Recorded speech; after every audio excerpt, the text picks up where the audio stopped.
First up, a few bits and pieces to cover. Thank you so much, everybody, for coming along to this, our first STEM Community Live. My name is Tim Bradbury, and I am the face behind all of the emails and messages that you get regarding the STEM community. So it is great to see so many of you joining this live session. This is a special member exclusive feature of the STEM community. It is brand new.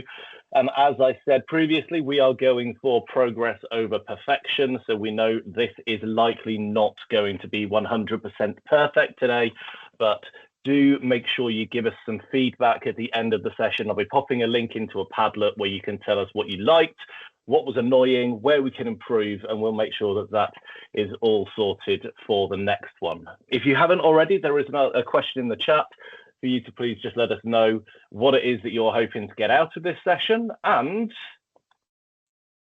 for bandwidth purposes, and also because we will be publishing this recording into the STEM community, and I haven't sent you all a photo release form, I have turned off or asked you to turn off your microphones and your cameras.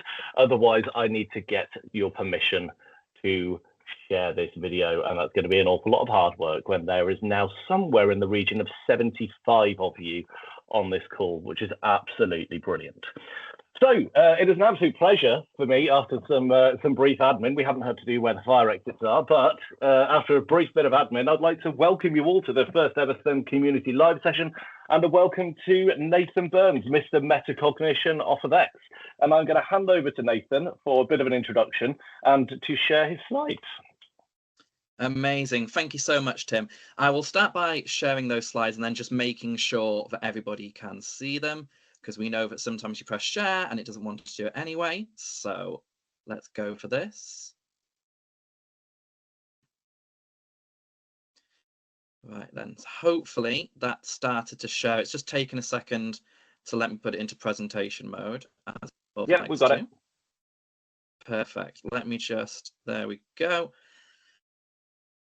Perfect. So absolutely to echo what Tim's just said, thank you everybody for joining in for this first ever sort of live, but I think that's just loading up. Hopefully it'll sort itself out in a second. Yes, thank you so much for joining. Hopefully everybody can get a huge amount out of the next 45 minutes or so. We've decided on a format which will hopefully give people the best opportunity to ask any questions that they have. So I'm not going to sit here and sort of go through slides for 45 minutes. I'm going to spend roughly the first 15 minutes going through a little bit of the theory and a little bit around why metacognition is important. And then myself and Tim have devised a few questions and a few things we sort of want to discuss. But actually, after the first 15 minutes, the floor is pretty much open. So I'll get rid of the slides. You'll get to see my face again. And we will just sort of start going through any of the questions that we've got that we wanted to discuss, or anything that you wanted to raise about your context, about your students, about anything that I've said so far. So let me kick off. So a little bit of an introduction about myself. So I'm Nathan Burns, or Mr Metacognition. I am a metacognitive researcher and trainer, but used to be a head of maths and did a few other roles whilst in the classroom. Been fortunate enough to write a couple of books actually around metacognition. So the first one was around strategies for the classroom, and I know that was one of the things that kept coming up in the chat at the start of this. What are the strategies for the classroom? What does it look like? How do I do it with these kids? How do I do it with that class? So we'll get into some of those. And then my second book was around sort of perennial teaching issues. So how do we develop independent learners? How do we improve students' literacy? How do we improve students' long form writing? How do we improve revision? So if those are some of the questions you've got as well, there is a metacognitive lens to some of those. So as I mentioned, I'm out of the classroom now, and I'm lucky enough basically just to go around the UK talking about metacognition. So let's get stuck in. So I'm going to kick off with a definition of what metacognition is. So I'm going to use the definition here from John Flavel. So this is from the 70s. So not a particularly recent definition, but the definition that I think is most helpful. I think sometimes the definitions I hear are around, oh, it's learning to learn, or it's thinking about thinking. That latter one, the thinking about thinking, grasps it somewhat, but it's more than that. And there's a lot of literature out there and a lot of definitions, but I really do think that the one from Flavel gives us the clearest explanation as to what metacognition is, because it's a difficult term and concept to understand. So the definition reads, I'm being metacognitive if I notice that I'm having more trouble learning A than B, if it strikes me that I should double check C before accepting it as fact. So we can see there it's starting to get into these ideas of evaluation, of considering our cognitive actions. So it's not about the cognition itself. It's not how do I do this thing. It's not, oh, I add this here, or I need to write that sentence there, or I use a full stop there. It's the evaluation. When do I do it? Why have I done it like this? When will this work better? Why didn't that work as well? What do I need to work on? So it's that deeper level. It's that higher order of thinking in many ways. I then, in my first book, thought, there's not enough definitions out there, of course. I'm going to write my own. You can see that John Flavel was more of the academic than I was, because I went for the definition that says that metacognition is the little voice inside your head that constantly evaluates and informs your decisions. And I think as teachers, and probably as humans, but as teachers, we definitely have the internal monologue. Oh, I'm going to teach it like this. Oh, this links to this bit in the curriculum. Oh, that modeling didn't go too well. Or these kids haven't got it. Let me try modeling it a different way. The seating plan isn't quite working, or this routine is working really well. We're going to try it in a different class. I'll try it with a different set of students. We've constantly got that sort of internal monologue going on, constantly evaluating our actions. And that's really what I want to boil metacognition down to. It's that constant evaluation of our cognition, constantly considering what we're doing, what is going well, what we can do better next time, how we can connect it up with different areas. So that, in brief, is what metacognition is. Now, normally when I do this talk, I spend about an hour talking about the theory. I'm going to try to break this down into about 2 minutes, because I really want to get onto the why, and I really want to get to your questions. So we've just explained what metacognition is generally there, this constant evaluation. Now, when we actually go deep into the theory, we actually find that it's split into 2 different sections. So we've got knowledge of cognition and regulation of cognition. And both of these are equally weighted. It's not as if sort of knowledge of cognition is only 20% and regulation is 80%. They're equally split. They're both as important as each other. And I place emphasis on that because often people have heard of the plan, monitor, and evaluate of regulation. But just because we've heard of it doesn't mean it's more important. So both of these areas are just as important. So I'll kick off with the top area, this idea of knowledge of cognition. This is the information that we know in many ways. So we start off with knowledge of self. What information do I know about the question that I'm being asked? How much knowledge do I have of World War II? How much knowledge do I have of the events in 1942 in the Second World War? How much knowledge do I have about the formation of a waterfall? So it's about an evaluation of the knowledge that we have in certain topic areas. We then have this idea of knowledge of strategies. So we always say there's more than one way to skin a cat. There's always, or almost always, more than one way of doing something. So our knowledge of strategies is how many ways do I know how to complete a task?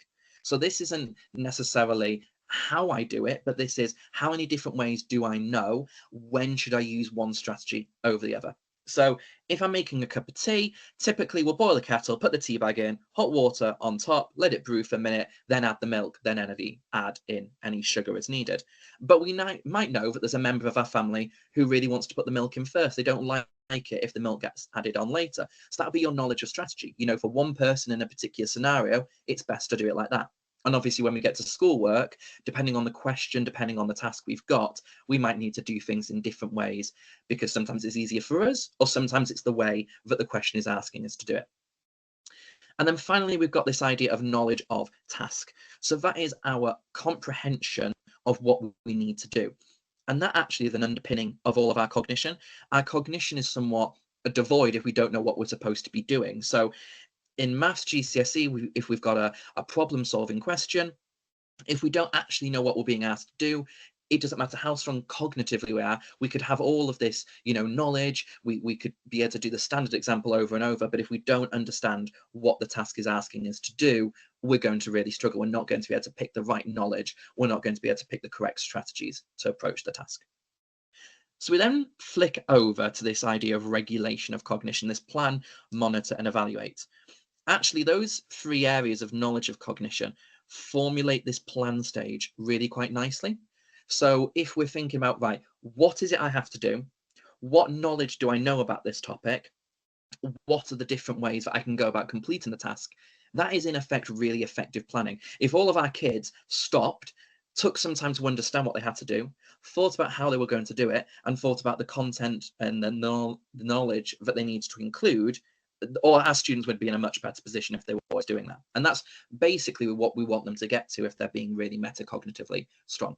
So planning is, how am I going to go about doing this task? How long do I have? What's my regulation like? Am I in a good working environment? So it starts to bring in some of those self-regulatory factors as well. We then come to this middle bit of planning, of monitoring, and that's the sticky middle bit between planning and evaluation, because sometimes our kids are really good at evaluating, oh, this went well, this didn't go too well, and sometimes our kids are really good at planning, oh, I'm going to do it like this. But monitoring is that sticky bit in the middle where we actually have to pause as we're going along to think, is this going well? Am I sticking to the time? Is the strategy I chose working? Have any red flags come up in my answer? Have I missed out including any content? So that monitoring bit in the middle is really, really important, because if we just wait to the end to make any positive changes, well, our final answer isn't going to be as good as it could have been. If we actually start to make changes and evaluate our work as we're going, our resulting product is going to be that much better. The other issue with monitoring is because of the sunk cost fallacy. So if you haven't come across the sunk cost fallacy before, it basically says that it's within our human nature to keep doing something, even if we deem it as inefficient or ineffective, because we've already put in time, money, effort, blood, sweat, tears. So if you're building an IKEA cupboard, you might realize that there's a quicker way to do it, but you've started now, so you're just going to keep on going. The monitoring stage is supposed to be there to stop that sort of thing happening. So it's actually having to fight against human nature. Oh, I've started, so I'm just going to keep doing it this way. Monitoring really needs to take over and go, no, it'll be more efficient to do it a different way. And then finally, we get onto this idea of evaluation. So we'd think about that as self-evaluation or feedback that we give. That is about considering, right, how did this task go in relation to the success criteria, in relation to the learning aims? Then what am I going to do differently next time? What am I going to do the same? What support do I need? Do I need to change my learning environment? Do I need a scaffold? Am I actually ready for the next level? Can I see the connection with something else? So there's all of those evaluation questions that then need to lead back into planning. And actually, this regulation of cognition is just a cycle. Both of these are the cycles of metacognition. Evaluation feeds back into planning. So we're now going to go on to have a look at just some of the top must-knows. So this is me distilling an hour's worth of training down. So firstly, metacognitive development in students needs to be within the context of content. So metacognition, the evaluation can only occur if cognition is happening. So we don't want to say to a student, oh, evaluate how good you are at X, Y, Z. They need to actually do X, Y, Z, and then evaluate what went well and what didn't go so well. Secondly, we need to place emphasis on this development. So research shows that where individuals are in environments where metacognition is not developed, their metacognitive abilities don't improve. So if we're not putting an emphasis on it, it's not going to magically improve. Put it another way, the whole purpose of schools really is to focus on cognition, learning this, learning that topic, getting good at this skill, getting good at that skill. We've got to teach that. Students don't naturally get that. It doesn't grow on trees. Students need to be taught it, practiced it. They need to retrieve it to learn it. It's the same with the meta of the cognition. If we don't teach it, if we don't share it, if we don't place an emphasis on it, it's not going to develop. One of the top things that we can do in the classroom is to shine a light on our own metacognitive processes. So we're incredibly metacognitive beasts. As teachers, we're constantly evaluating these different things, as I pointed out earlier. If we can actually shine a light on that, I have chosen this strategy because I've focused on this keyword because I've noticed this mistake. I can see that this is a strength because I'm starting to place or to shine a light on some of those metacognitive processes in our head to illuminate them for students, because they're invisible things. For a lot of students, they're tacit. They don't even know that the meta is possible. They're barely coping with sort of the cognitive aspects. So unless we shine a light and place an emphasis on it, it's not going to happen. And then lastly, we need to explicitly teach strategies. So let's not get confused between context and explicitly teaching. Later on during this webinar, we'll talk about some different strategies that you can implement into the classroom to support different things like planning or evaluation. We need to teach the students how to use those metacognitive strategies. For example, if we used an exam wrapper, which I'm sure you've all come across, an evaluation document that students get, once they've done an assessment which says, how did you revise, why did you drop marks, that kind of thing. If we don't show students how to do that or how to respond to it, it's going to be a waste of time. So explicitly teaching those strategies is crucial. And then lastly, metacognition can get embedded across everything. So if we're focusing on modeling, then let's have a look at metacognitive modeling. If we're having a look at feedback, let's have a look at metacognitive feedback. It can sort of distill itself across everything we're focusing on in the classroom. So I'm going to go through some very quick fire points now, because I do want to get to questions. Some quick fire points around why I think you should care about metacognition. And the first one is, the EEF, Education Endowment Foundation, obviously we will sort of all know and love them, and they do a huge amount of research. Of everything that they have looked at, sort of attainment-wise, metacognitive teaching leads to the biggest improvement. So feedback's amazing, quality questioning is amazing, assessment is amazing, but actually, of everything that they've looked at, and they looked at 1,500 papers to deduce the report that they've given us, that has shown a 7-month uplift in attainment more than anything else. So if there's one thing we really need to be focusing on, if attainment and supporting our students' learning is a priority, then metacognition is that thing that we need to focus on.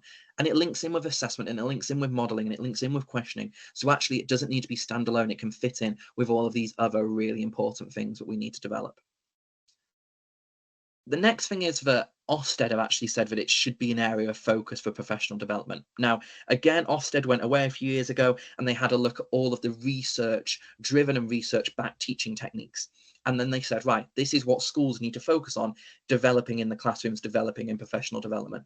And one of those things, again, was metacognition. So again, we've got two huge organizations in the world of education who have said, right, there's literature and evidence to show that metacognition is important.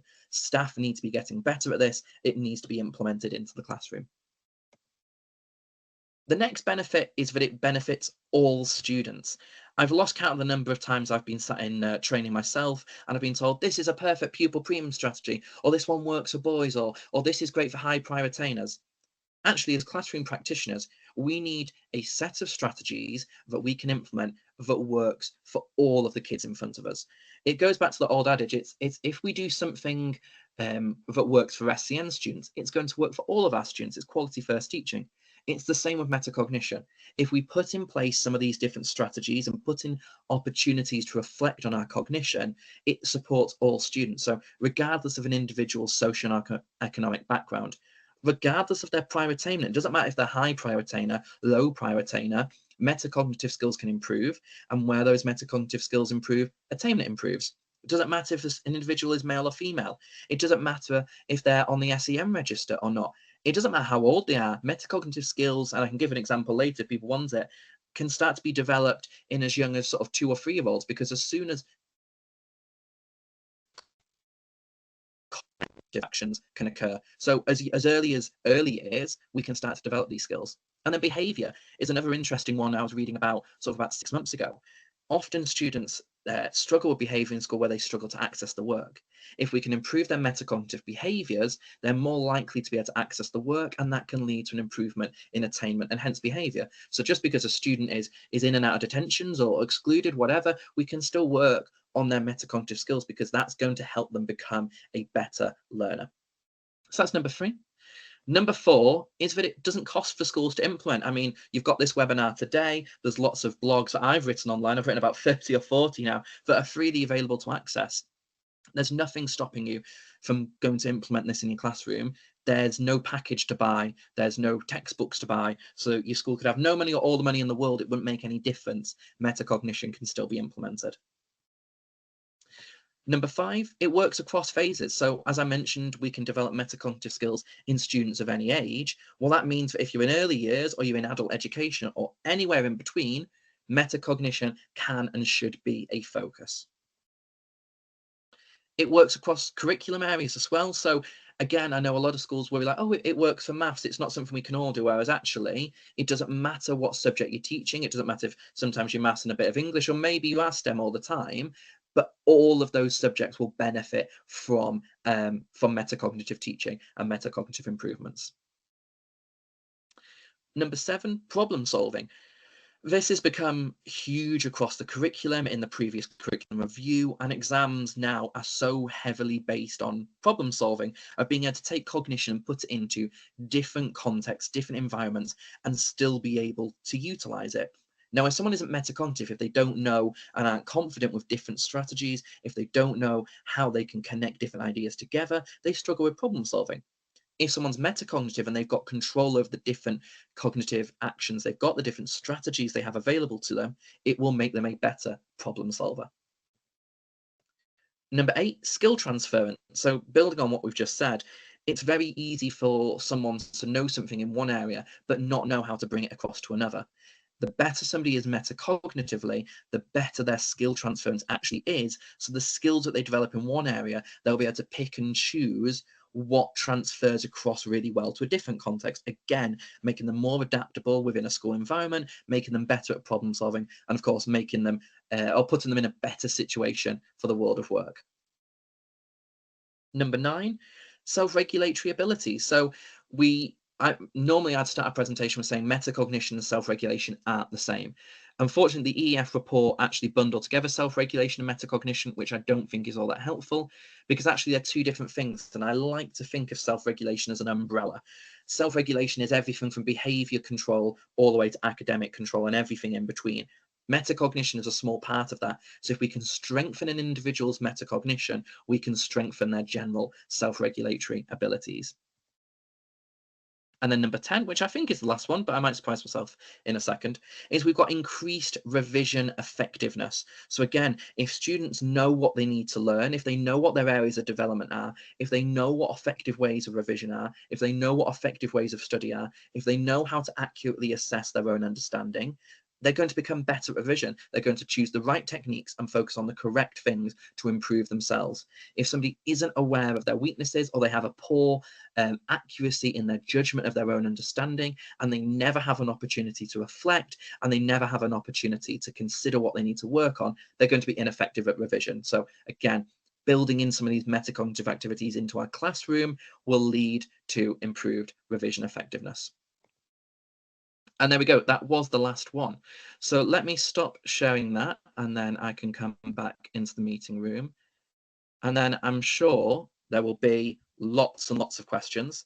And then, yeah, Tim, we've obviously got some that we can jump straight into. Otherwise, we can sort of jump between the ones we've got, I'm sure, and then those that are popped into the chat. Yeah, absolutely. So just giving everyone an opportunity to think on that brilliant sort of summary of metacognitive learning that you've just given. I personally had one which was that everyone loves a quick win.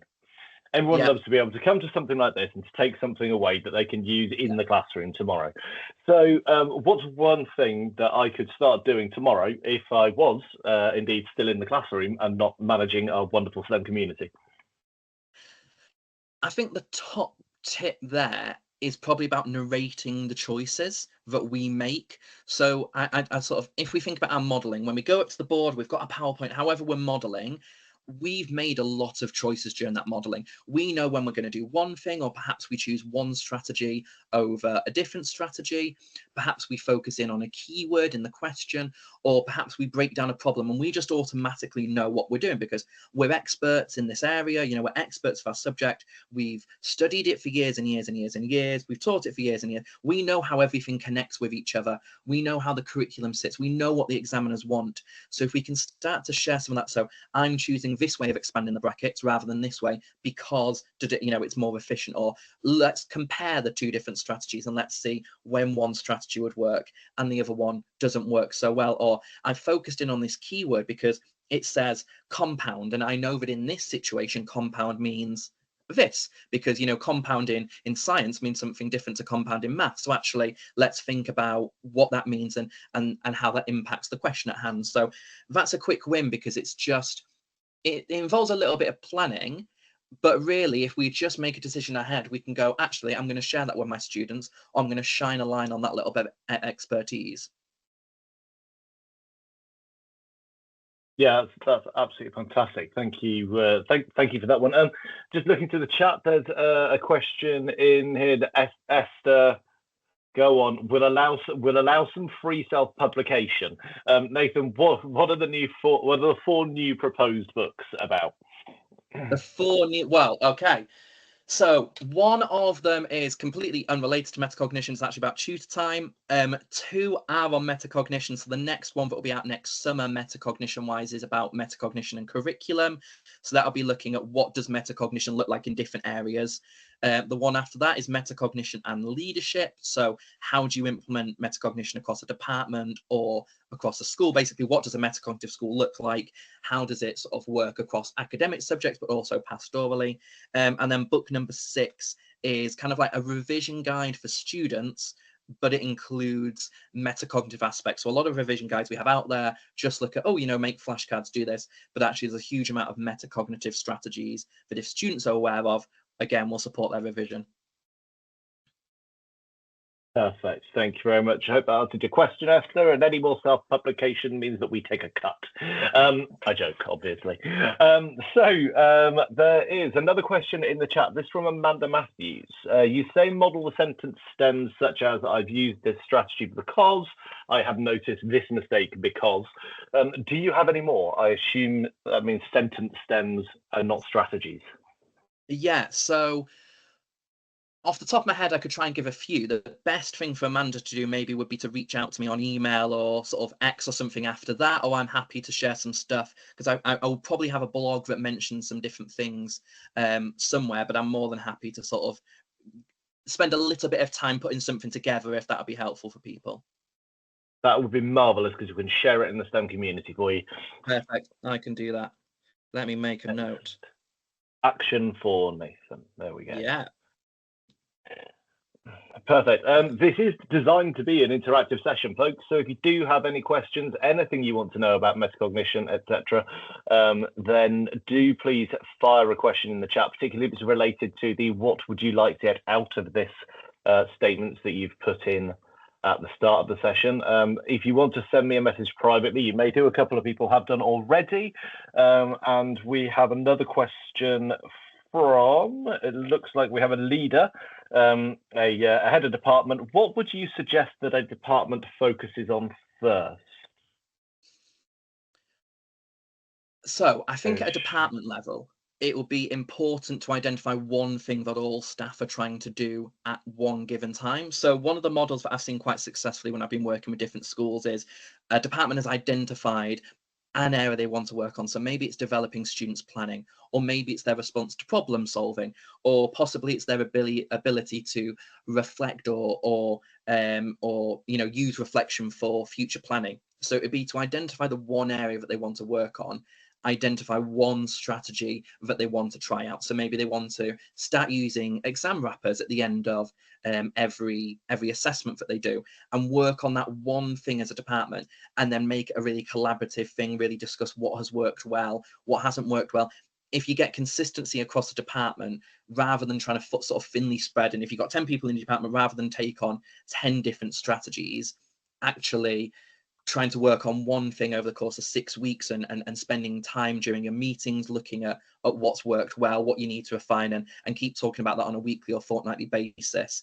That will probably be my top recommendation. But where to start with metacognition, I think, is very context dependent, because some schools are really trying to work on independent learners and how basically they can get students to have a little bit of resilience. So, for example, that might be looking at planning strategies or comprehension strategies. Other schools are really working on feedback and evaluation. So actually, how can we use exam wrappers or how can we use feedback more generally to support students in revising for the correct things, or actually focusing on the things that they need to work on rather than just the easy pieces.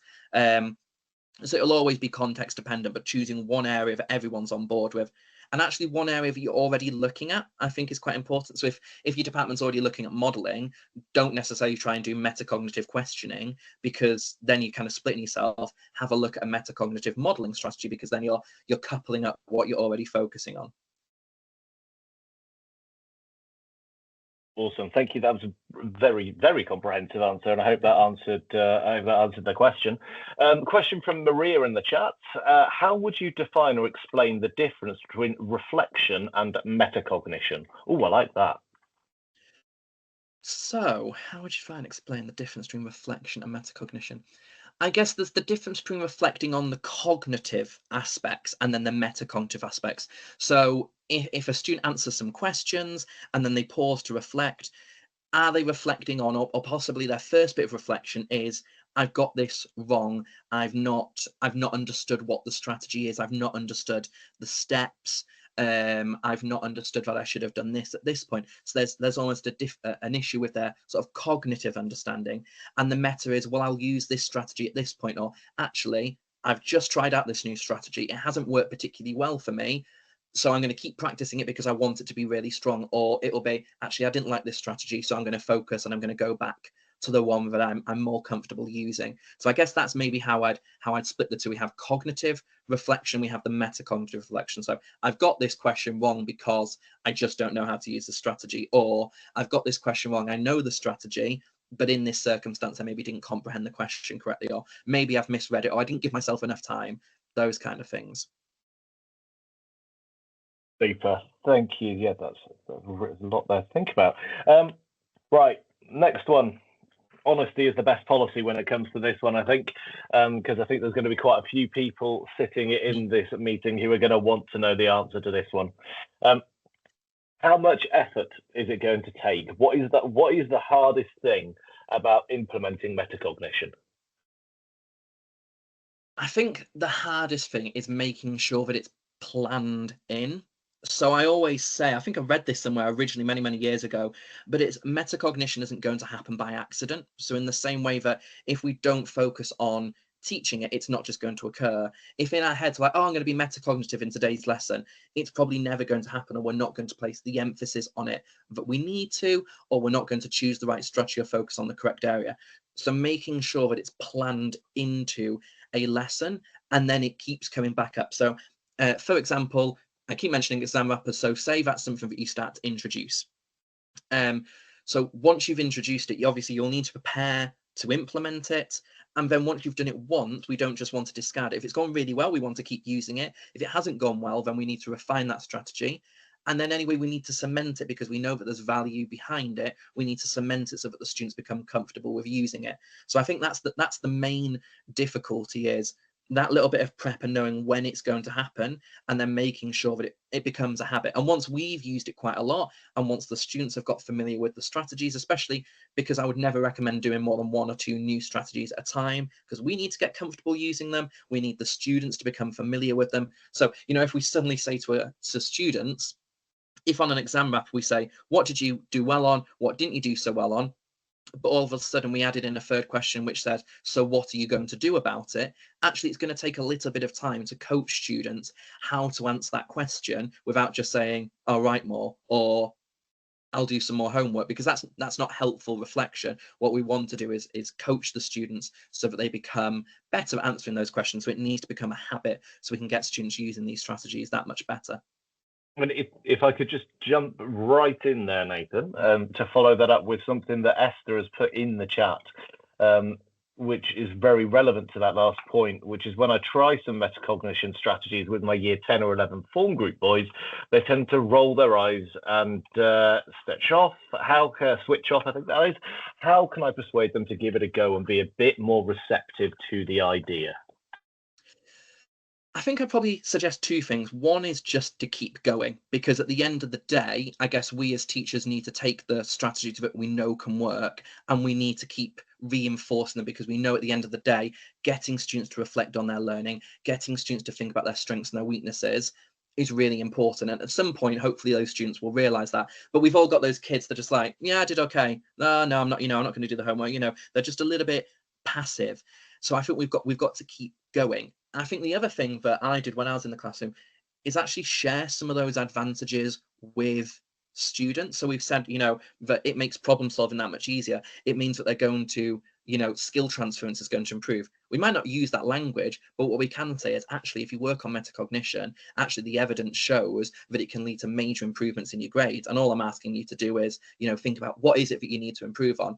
Or we could even say, sometimes you smash geometry, but you struggle in algebra. Actually, if we focus a little bit more on some of those strategies we can use, how you break down problems in geometry, let's think about it in algebra. It's going to help you.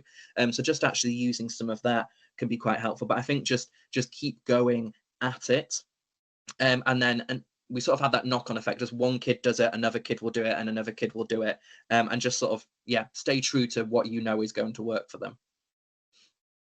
Thank you very much. I think it's progress over perfection. Keep persevering.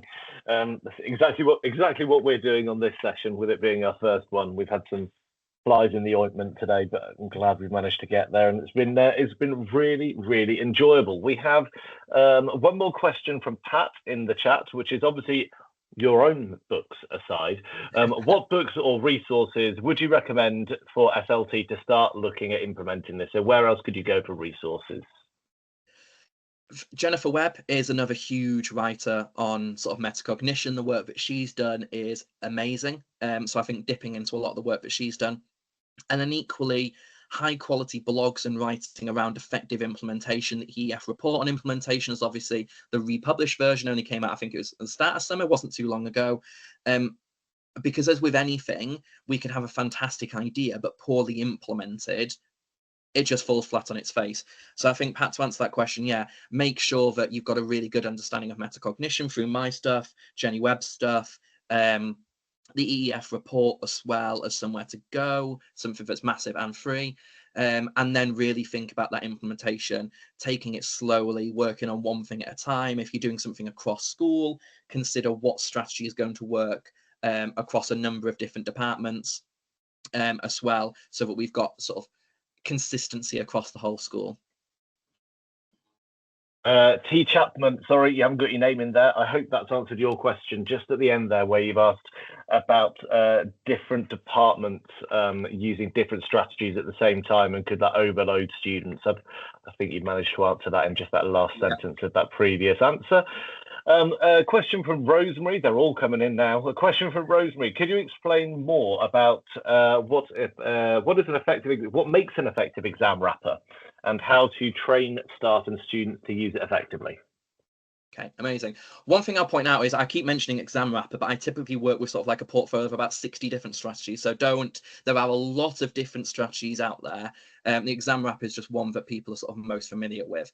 But to sort of take that as an example, the exam wrapper, so there's a couple of things that I do. Firstly, I would design questions to begin with at the top of the wrapper, which get students to evaluate how well they think they have done on the assessment that they've just answered, and get students to do that reflection instantly. So they finish their paper 10 minutes before the end of the lesson, or at the end of the mock, whatever it might be.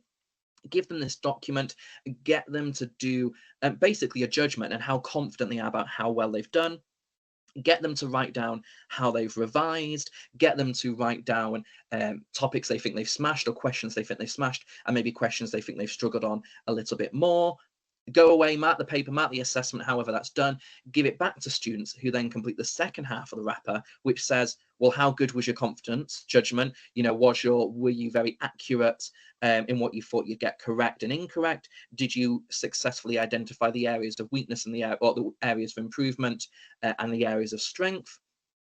So basically that document would then get students to more accurately identify what they're strong at, what they're not so strong at, because what we have is the overconfidence, I guess paradox is maybe not quite the right word, but students who are more overconfident are likely to have poorer judgments of knowledge and are likely to do worse. So what we need to do is we need to get students to a point where they can effectively evaluate, what do I know, what don't I know, what do I need to work on? So by using those wrappers consistently in that format, students are constantly having to think about, right, I've got this, I think I've got this correct, I think I've got this correct, and they can start to identify what they need to work on and where they're strong, and then that can support their future revision.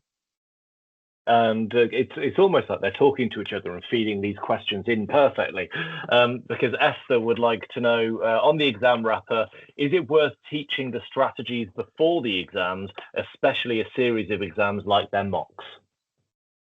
Absolutely. I think that exam wrappers, or a version of it, can be introduced really early on, whether it's at the end of primary or early secondary, whenever students are doing some sort of test or assessment, whatever name we want to give to it, actually getting students to do some level of evaluation. How well do you think it's gone? What do you think you might have struggled on? And then after it, what areas did you struggle on? What do you need to work on? How are you going to work on this? What support do you want from me? During, if you've got a feedback week, get students to say, actually, I'd like some support on this. Get students to identify what they want to be working on, how they want to work on it, what support they need.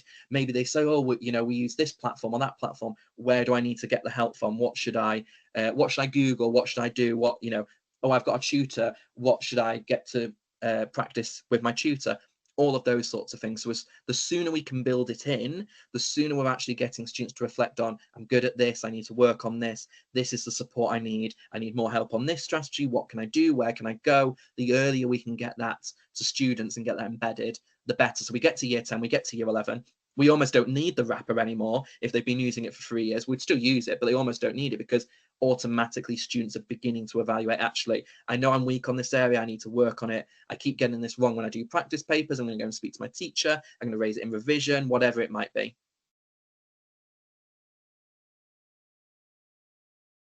Oh, you're on mute, Tim. 4 years we've been playing at this. 4 years, and I still forget to unmute myself. That's hilarious. Okay, thank you very much for that answer. There's just a couple more that I just want to touch on very quickly. We've got one in here somewhere from Pat, which was not Pat, sorry, Amanda. Could you recommend the best book to read first that may be helpful with year 5 and 6? I'm assuming that's a year 5 and 6 teacher. Yep, if I can plug my books again, it would be my first one, because that's the book that has all the strategies. But equally, I'm sure we can share this in the community, but I do have a page where I list just all the blogs I've written. Again, they're all free to access, and that will be really good places, and they're broken down into how do I improve my modeling, how do I improve my monitoring, how do I improve evaluation, broken down into lots of different articles like that, which will be a really good place to get started. Wonderful. Thank you, Mary, for posting the guidance there from the EEF and that blog. That's brilliant. Everyone can have a quick read of that. Alison, fantastic that you have got a great takeaway there. An evaluative task at the end of the employer set project in T levels worth a huge chunk of marks, and university attempted poorly will be looking at exam wrappers as a way of improving outcomes. So excellent that there is a concrete outcome there. I think, unless I am very much mistaken, I think we have got to the end of everyone's questions, and we didn't even have to hit quickfire, which is fantastic. I would like to just take 1 second to shamelessly plug our Science of Learning course. If you have enjoyed this and you are interested in the Science of Learning and you want to learn more, we have a fantastic online course. I've just put a link in the chat. Please feel free to follow that link. It is an online course. You can undertake that at any time at your own pace. So that is fantastic. And another cheeky request from our lovely audience is some feedback, please. This is our first STEM community live event. It has not been perfect. There will be things that we need to improve, but I would love to know what it is that has gone really well on this session, where it is that we can improve for our next one, and you can even put on there some suggested topics if you wish, because I will hunt people down on X, as I did Nathan, to find people that are interested in coming to talk to you lovely people. So unless anyone has anything more, I would like to say a huge STEM community thank you to Nathan for coming along and hosting our very first STEM Community Live. I would like to point out that our next one is already scheduled. And for our next session, we are going to be focusing on women and girls in engineering and tomorrow's Engineers Week. And that is going to be hosted by Dr. Hilary Levers, who is the CEO of Engineering UK, and Severin Trulier, our very own CEO here at STEM Learning. And they will both be having a live discussion and taking questions around women and girls in engineering and around tomorrow's Engineers Week. Otherwise, thank you so much for joining us. Nathan, I don't know if you want to say a few words. No, just thank you so much for having me. Everyone seems to have got a lot out of today, so I'm really, really glad. If anybody does have any questions directly for me, feel free to hunt me down on my socials, drop me a message. More than happy to talk metacognition. My wife is absolutely fed up with me talking about metacognition. So if anybody else wants to talk metacognition with me, please drop me a message, give me a call. More than happy to chat about anything. Fantastic. Thank you very much, Charlie. And as to your question, the next one is the 10th of October, and we will also be joined by STEM ambassadors and the STEM ambassador community as well. Perfect. Well, thank you very much, everyone.